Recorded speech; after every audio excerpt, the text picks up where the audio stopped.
Welcome to my channel, where we carefully explore the noble prophetic traditions and reflect on the recitation of the Holy Quran. Join us on a journey to seek wisdom and inspiration from the words of Allah and the teachings of our Prophet Muhammad, peace be upon.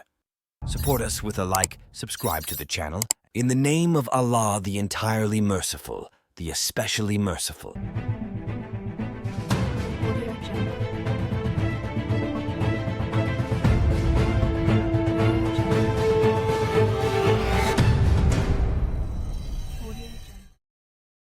Muhammad was now approaching his 40th year, and his mind was ever engaged in profound contemplation and reflection.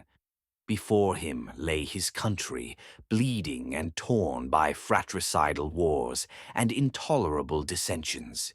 His people, sunk in barbarism, addicted to the observation of rites and superstitions, were, with all their desert virtues, lawless and cruel. His 2 visits to Syria had opened to him a scene of unutterable moral and social desolation, rival creeds and sects tearing each other to pieces, carrying their hatred to the valleys and deserts of Hijaz, and rending the townships of Arabia with their quarrels and bitterness. For years after his marriage, Muhammad had been accustomed to secluding himself in a cave in Mount Hira, a few miles from Mecca.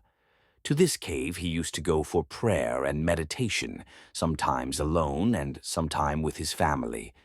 There he often spent the whole nights in deep thought and profound communion with the unseen, yet all-knowing Allah of the universe.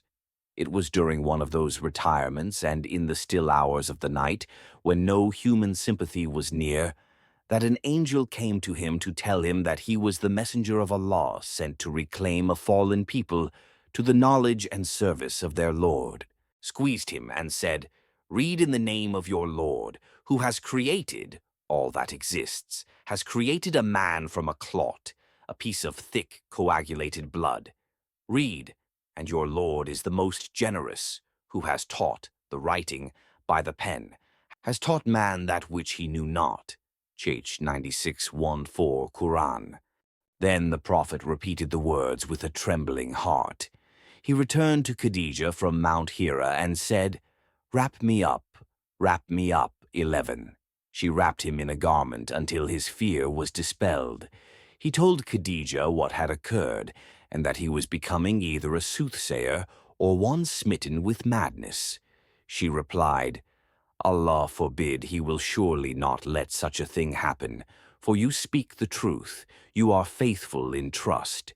You bear the afflictions of the people, you spend in good works what you gain in trade, you are hospitable and you assist your fellow men.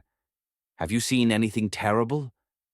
Muhammad replied, yes, and told her what he had seen.